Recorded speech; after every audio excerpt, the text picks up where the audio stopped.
इस वीडियो में मैं बात करूंगा भाई कि मॉक टेस्ट तो सभी दे रहे हैं, लेकिन मॉक टेस्ट को एनालाइज कैसे करना है। उसका एनालिसिस बहुत ज़्यादा इम्पोर्टेंट है। अपन डेली मॉक टेस्ट दे रहे होंगे, सभी लोग दे रहे होंगे आरआरबी क्लर्क और पीओ के लिए। तो मैंने जो आज मॉक टेस्ट का एनालिसिस आया है 7 बजे, उसका मैं करके दिखाता हूँ कि भाई अपन को क्या क्या चीज़ें देखनी ज़रूरी है। वही देखो, आपको मॉक टेस्ट तो दे रहे होगे, लेकिन आपका जो है ना, पीक होनी चाहिए मॉक टेस्ट में। जैसे आप आज से लगातार 20 मॉक टेस्ट दोगे या 30 मॉक टेस्ट दोगे, तो उनमें पीक आनी चाहिए। आपके जैसे मार्क्स अभी 50 आ रहे हैं, 45 आ रहे हैं, तो लास्ट लास्ट तक वो 60 तक पहुंचने चाहिए। जब आपका मॉक देने का फायदा है कि आपकी स्पीड बन रही है और एक्यूरेसी आ रही है, बाकी सब चीजें।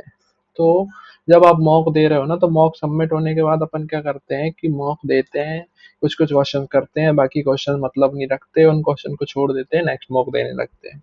ये भाई पेशेंस किसी में है ही नहीं कि मॉक के बाकी बचे हुए क्वेश्चन है उनको भी सॉल्व कर रहे हैं, उनको देखें भाई उनमें क्या था, अपन ने क्वेश्चन सही उठाए या गलत उठाए। पहले तो मैं ये जो मॉक है ये मैं बताता हूँ। आज मैंने 63 अटेम्प्ट करे थे, 60 करेक्ट हुए, 3 गलत हुए, परसेंटाइल दिखा रहा 98.9। ठीक है, मेरी रैंक है 1200 आउट ऑफ 1,11,000। 1,11,000 लोगों ने इसको अटेम्प्ट कर रहा है, 1200 मेरी रैंक है। तो इसमें अपन को पहली चीज आपको जो देखना है, आपके जो सबमिट होता है टेस्ट उसके बाद, कि आपने टाइम किसमें कितना दिया, और वो टाइम जो आपने दिया है उसके हिसाब से आपके मार्क्स कितने हैं। मैंने देखो 17 मिनट दिया है क्वांट में, इसमें मेरा परसेंटाइल है 93। ठीक है, लेकिन मैंने रीजनिंग में 27 मिनट दिया है, इसमें मेरा परसेंटाइल है 97।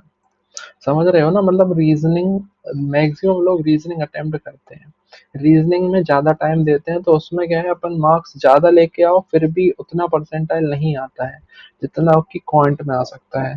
देखो, क्वांट और रीजनिंग में मार्क्स का डिफरेंस 8 मार्क्स का है, इसमें 33 है, इसमें 25 है, लेकिन परसेंटाइल का डिफरेंस उतना नहीं है। परसेंटाइल का सिर्फ 4 मार्क्स का, 4 का डिफरेंस है ना। तो लोग क्या है, क्वांट कम अटेम्प्ट करते हैं, रीजनिंग ज्यादा अटेम्प्ट करते हैं। फिर ये तो एक चीज हो गई देखने वाली। अब नेक्स्ट चीज आती है कि आपको कैसे देखना है, आपको क्या इम्प्रूव करना है।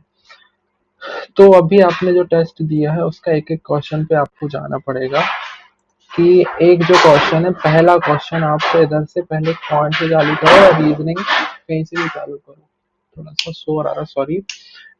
ये फर्स्ट जो क्वेश्चन है, इसमें आपको देखना पड़ेगा कि आपने टाइम कितना दिया, और ये जो टॉपर बंदा है ना, इसने कितना टाइम दिया। आपको ये ट्राई करना है कि आप टॉपर से कम टाइम दो या टॉपर के बराबर टाइम देने का ट्राई करो। ये देखो, ये जैसे मैंने जो दिया है 44 सेकेंड दिया, इसमें टॉपर ने 60 सेकेंड दिया। इसमें मैंने 4 दिया, टॉपर ने 6 दिया है ना। फिर तीसरे से ये आ गया, इसमें मैंने 22 दिया, टॉपर ने 17 दिया। तो ये सब चीजें देखने वाली होती हैं। फिर इसके बाद आपको जानना चाहिए जो क्वेश्चन आपने अटेम्प्ट करे नहीं है। ठीक है, क्वेश्चन अटेम्प्ट नहीं करे उनको देखो कि ये क्वेश्चन क्या कम टाइम में हो सकता था जो मैंने छोड़ा है वो। रीजनिंग में मैक्सिमम लोगों के साथ दिक्कत नहीं होती, वो कर जाते हैं, बचा हुआ गेम रहता है क्वांट में।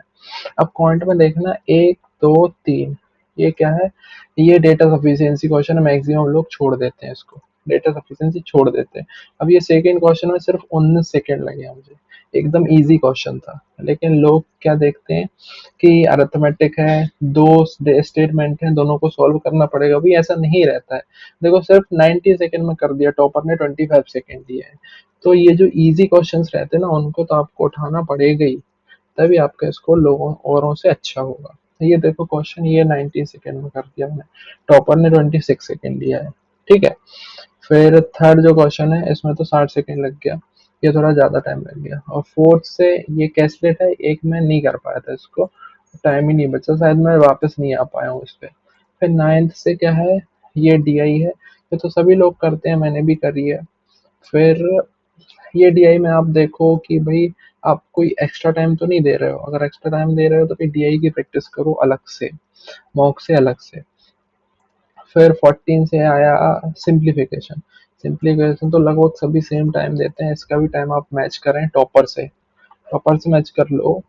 और फिर 19 20 ये क्वेश्चन मेरा रॉन्ग हुआ है। फिर मैंने 22 अटेम्प्ट किया। अब देखो सभी लोग करते हैं पूरे पूरे क्वेश्चन अटेम्प्ट करते हैं, मैंने देखो 21 की नंबर सीरीज नहीं करी। या मुझे थोड़ी टफ लग रही थी, मैंने सिर्फ 40 सेकंड में छोड़ दिया। थोड़ा इसमें लग रहा था कि ज्यादा रहेगा, फिर ये नहीं करा, फिर मैंने 28 से करा है।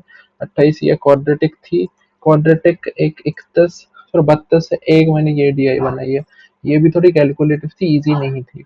35 36 37 37 38 और 39, फिर ये तीन मैंने अरिथमेटिक करे हैं। इनमें भी देखो ये 53 सेकंड में हुआ, ये 15 सेकंड में हो गया भाई। ये देखो टॉपर को 20 सेकंड लगे हैं, और ये 39 हो गया है 35 सेकंड में। तो भाई एनालिसिस का ये होता है कि आप मेनली क्वेश्चंस वो देखो कि आपने टाइम तो दिया, लेकिन उतने टाइम में क्या आप दूसरे क्वेश्चन कर पा रहे थे? दूसरे क्वेश्चन अगर कर पा रहे थे तो आपका मॉक बेकार है। और आपने इजी इजी क्वेश्चन पिक करे हैं और टाइम भी सही दिया है, तो भाई आपका स्कोर अच्छा हो रहा है। तो बाकी परसेंटाइल आपका अगर 90 अब आ रहा है तो आपको टेंशन लेने की जरूरत नहीं, आपका प्री क्वालिफाई हो रहा है। ठीक है। तो भाई ये थोड़ा सा मैंने ट्राई किया मॉक को समझाने का। बाकी मैंने भाई ये जो पजल थी ना लास्ट वाली 36 से, ये पजल में थोड़ा ज्यादा टाइम लगा था, 252 सेकेंड। थोड़ा पढ़ने में इशू हो रहा था ये। तो मैं इसका 39 क्वेश्चन गलत अटेम्प्ट कर गया, मैं ई पे क्लिक करके सेव कर दिया मैंने, सॉरी डी पे क्लिक करके, जबकि उसका ई आंसर था। और 40 में अटेम्प्ट कर ही नहीं पाया, नहीं तो 99 पॉइंट कुछ परसेंटाइल होते, 400 या 300 रैंक आनी थी मेरी।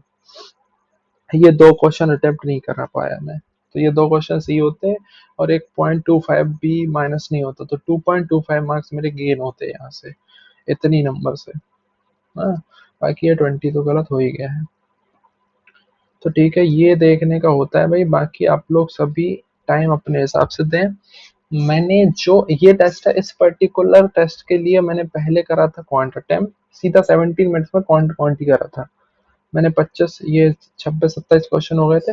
फिर मैं डायरेक्ट जंप किया रीजनिंग में, और रीजनिंग में मैं फर्स्ट क्वेश्चन से लास्ट तक आया हूँ बस। फिर मैं क्वांट पे जा ही नहीं पाया, वहाँ टाइम ओवर हो गया। और रीजनिंग थोड़ी स्मूथ जा रही थी। ठीक है। तो थैंक यू भाई, समझ में आया हो तो थोड़ा ट्राई कर रहे हैं समझने का, एनालिसिस करने का। आपके क्या अटेम्प्ट है, क्या स्कोर है, मेंशन करें। Thank you.